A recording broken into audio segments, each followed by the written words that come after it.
For academic life, we all have to write sometimes academic papers. We all have to publish as well sometimes. So that is where comes an important role sometimes, what is called as the critical appraisal of papers. So these are the subtopics in which we are trying to divide this session today. Even I am aware you all have to write your capstone projects as well. In the capstone projects, so for example, how to even have a look. So, what are those important things as well? How shall you compare for those papers? Or are there any standard tools, for example, for any appraisal as well? So, those are very important things to be able to have a look, as I said it, and um, compare using those standard tools. Standard tools, I mean, is um, how to make them better, how to make it a scientific one, in fact. So that is why it is very, very important for us to be able to understand that, okay? So, what it is actually. So, I would really like you all not just to be going through the slides, but I would also like you all to go through this paper. This is a wonderful paper, actually, and there's a link as well to be able to go through, in fact, and it will give you a lot of insights as well. So, the first thing first, actually, so what it is actually. Um, so, actually, quality appraisal is the process of systematically examining research evidence to assess its validity, results, and relevance before using it to inform a decision. So, there are already quite a lot of papers and all. However, most of them fail to give an account of whether the judgment of quality were used to exclude papers from the review or how the outcomes of the appraisal were taken into account in the synthesis. So there is a lot of thoughts as well which comes into our mind. If we reject a scientific inquiry, we are undermining the belief that qualitative research is a scientific process that has a valued contribution to make to the advancement of knowledge. Without rigor, there is a danger that research may become fictional journalism, worthless as a contribution to the knowledge. And that is the reason why the others take the view that a transparent approach to appraising qualitative research, which is sensitive to the nature of the qualitative research and its basis in the subjectivity, is central to its ongoing credibility, transferability, and theoretical potential. So, this is another beautiful cartoon, okay? So, these are the views from Lincoln and Guba point of view with translating terms and fact, okay? Uh, Now, this is another important point from Garrett and Hodkinson. They argue that it is illogical to attempt to predetermine a fixed set of criteria to appraise qualitative research, as the meaning of research only emerges in the interaction between the findings and the critical reader, in fact. So, that's why it is really important. So there are, of course, some people as well who tend to argue that important understandings emerging from the qualitative studies judged to be of poor quality may contribute to theorizing, and that, therefore, quality should not be used as a criteria to exclude studies in qualitative reviews. So there are two parts of it. One is the idealism, and what is the realism, in fact. So they all have their own points as well. So the more you appraise, the more it stifles creativity. In fact, the main inclusion criteria is relevance, right? So the more you appraise, there's lesser is the chance to end up with flawed results. So the main inclusion criteria is quality. So we do aim,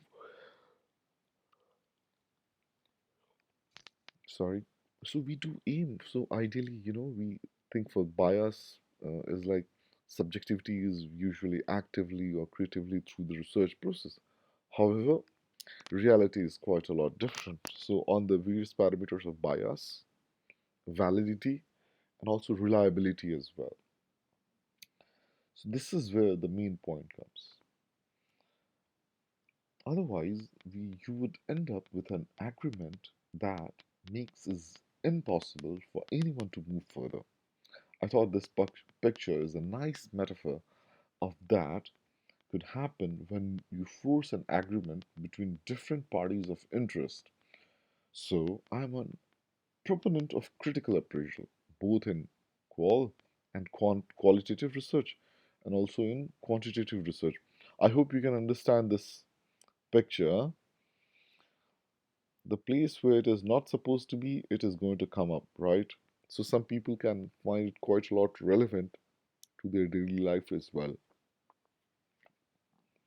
So that's why I like to appraise. So there are a few basic criterias. It's about the carrying out ethical research. We are trying to see for the importance of research. We would like to have a clear and coherent report, and we would like to use appropriate and rigorous methods. And that is where comes the main important things is importance of reflexibility or attending to research bias and the importance of establishing validity or credibility. Similarly, the importance of verification or reliability. So, the credibility evaluates whether or not representation of data fits the views of participants studied, whether the findings hold true. Transferability evaluates whether research findings are transferable to other specific settings. Dependability evaluates whether the process of research is logical, traceable, and clearly documented, particularly on the grounds chosen and the decisions made by the researchers. Conformability evaluates the extent to which findings are qualitatively confirmable through the analysis being grounded in the data and through examination of the audit trail. So there are various qualitative terms and techniques which is used. So as we can see it over here, so credibility tends to evaluate whether or not representation of data fits the views of the participants studied, whether the findings hold true. Transferability evaluates whether research findings are transferable to other specific settings. Okay? And then comes the dependability and conformability.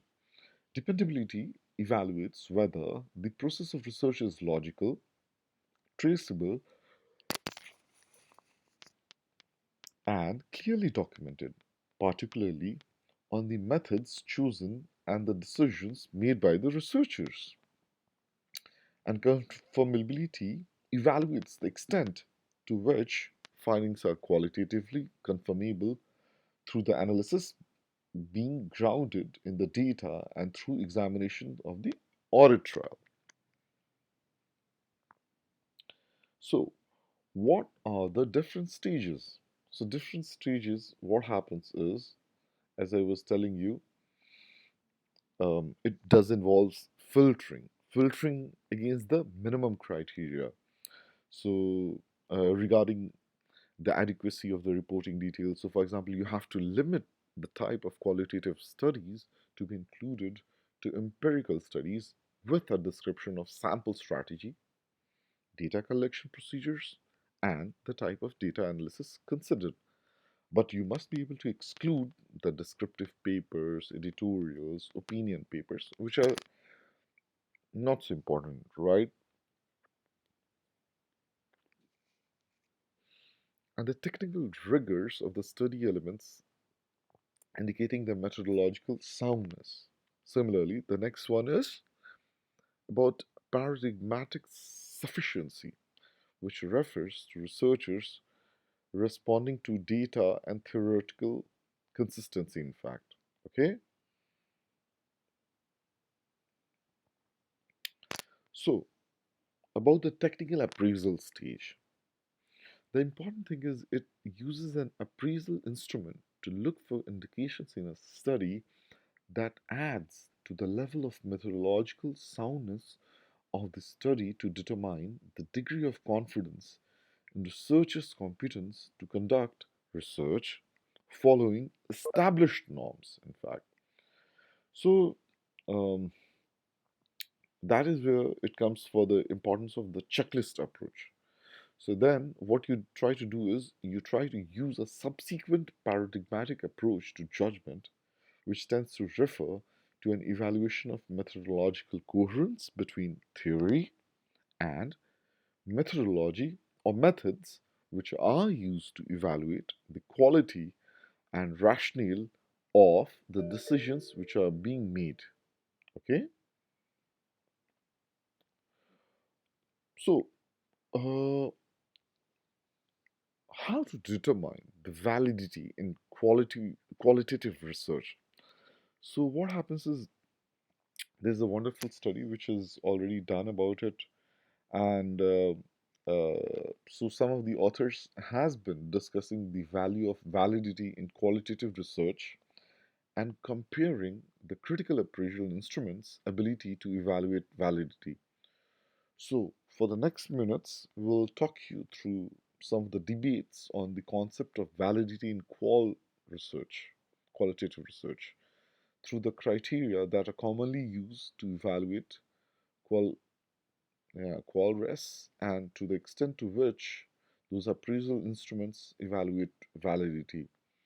And we would like to use all these parameters from a famous study of Hans Lackwood and Pearson's and the Maxwell paper, in fact. Okay, so these are something really nice studies, and the I would say like the really wonderful paper as well, which I had already referenced to you guys earlier, in fact. So, if the question is no longer to appraise or not to appraise, then the question becomes which criteria to use. To get my head around that, there are some small selection of appraisal instruments that recently have been developed. Okay, so that's what I would refer to, especially in reference to the selective authors which I just quoted right now. So, so this is easy in the sense because when the authors have been updating a review on the published QES that contain a section on critical appraisal, they have argued that critical appraisal is a job not related to any academic work, and that regular user that didn't have access to electronic libraries should have access to these instruments as well, because most synthesis indeed makes several qualitative designs in a one study, because that would give a guarantee that it was subject to continuous development and users could suggest changes to the developers. And in fact, none of these reasons is highly scientific. In fact, main reason is there are a lot of appraisal instruments that are completely beyond the time frame to compare them all. And luckily, the editors don't question our selection criteria too much as well. But three instruments, we all should attempt to group criteria, okay, and common compared to them over the three instruments. So, what are those criterias? Let's see, okay. So that is where it comes. These criteria should be considered as standards to be upheld as ideals, not to be mixed up with those techniques that researchers might use to diminish validity threats.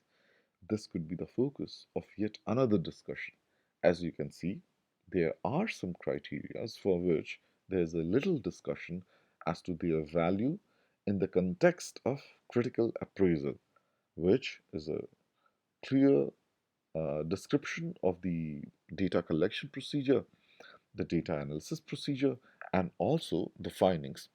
These are, to my understanding, criteria that strongly relate to the accuracy of a paper's audit trail. It evaluates the quality of reporting more than the methodological quality of a paper. However, without a clear audit trail, it would become very significant to evaluate methodological quality, which probably explains why there is such a consensus on these criteria. There are other criteria that um, do not directly contribute to the evaluation of a methodological quality either, such as ethics or value or relevance of a study. Both criteria most likely have their roots in the idea that research should address the concerns of a particular target group rather than be the product of an individual academic interest. However, these criteria have a very small contribution to make in evaluating methodological quality. There are, however, others that do have a useful contribution to make, such as the believability of a study, which refers to its trustworthiness, the degree to which a particular account made is grounded in evidence, the impact of the investigator, and the context. How do we, as a researcher with a particular cultural and contextual background, how does our role within the project influences the results of a study? If there's any risk of bias to infiltrate in a study, then it is most likely related to those aspects. And to me as well, there are aspects that closely link to the concept of validity and a quantitative research as well. So this is why um, I would really plead of a main focus on validity, in which we need to know or need to identify potential flaws in the translation from study findings into a conclusion. And statements need to be grounded in the evidence that we definitely need to know whether statements from a researcher accurately reflects the idea of participants that it is intended to reveal.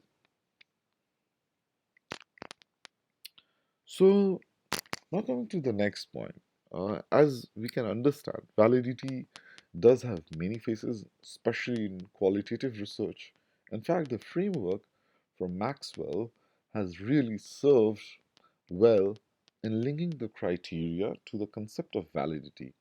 He distinguishes five different types of validity, which is D, I, T, E, EV validity. The first three are, so as you can see over here, D for descriptive validity, integrative, interpretative, theoretical, general ability, and evaluative.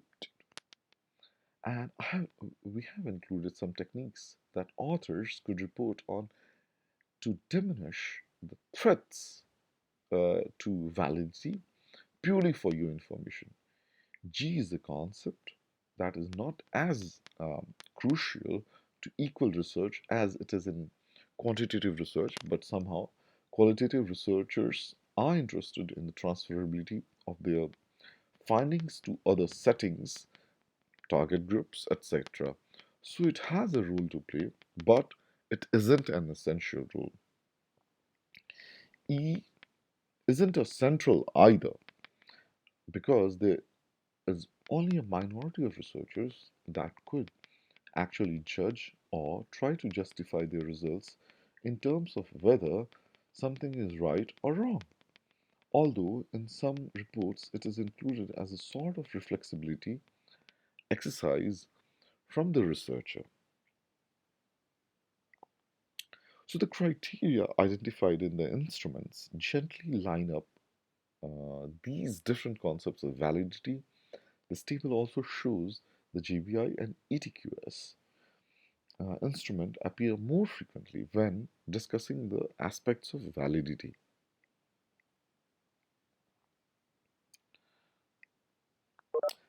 And this is where really the shit really hits the fan. In the terms like one of the most commonly used and most respected instruments in the field of critical appraisal is qualitative research, and it does not follow for an appropriate evaluation of validity. It does not evaluate whether statements are grounded in the evidence, nor does it focus on the theoretical position and background of a researcher. And it occurs that most researchers actually evaluate quality of reporting rather than methodological quality, whether that is desirable or intentional. I haven't been uh, able to find it out myself as well. Okay, so what is the extent to which different instruments establish validity? Um, but here's at least one of my critical notes as well, that the process of inquiry is where the real verification happens. So it is important to make this critical note of this as well to be able to understand, in fact. So the authors may choose to give some more weightage to certain criteria and use this also in their final judgment. And in fact, there are some studies that are clearly on the verge of like between in and exclusion of a judgment should be made and discussed with the potential co-reviewers. And so as we are talking it over here in the different ones, so that's why. So for example, when you are trying to compare these like five studies during the different criterias and all, you will be able to notice there are all valuable insights remain included. It might be complex to report on the findings of the synthesis given the subgroups of studies. No fixed parameters currently exist to determine the weight of qualitative studies. Reviewers choosing this approach need to evaluate which methodological flaws have a substantive impact on the findings presented. So, all the potential valuable insights remain included because the worth of individual studies might only become recognizable at the end of synthesis rather than in the phase of appraisal, right? So, guidelines are there to be of help to us, and there is values in all those approaches. However, in line with the current Cochrane and Campbell policy, I would really recommend at least the two first approaches emphasizing the methodological soundness of studies rather than their contribution to science in general. So that is, I really believe, is important. And fatal flaws may not be easily distinguished into simple binary judgment. So it may be necessary to take a holistic view of a study that recognizes the importance of context and what has feasible in that context. And the skill in critical appraisal lies not in identifying problems, but in identifying errors that are large enough to affect how the result of the study should be interpreted. And we need to balance assessments, especially against the weight of a message signal to noise ratio, because we should be able to identify what is noise, what is a clear signal, right?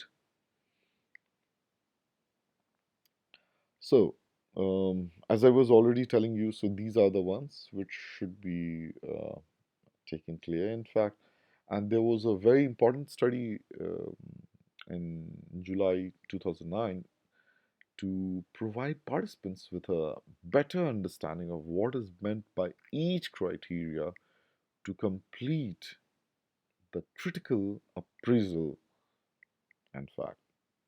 So I hope you are able to see this and you are able to understand as well what is its real meaning.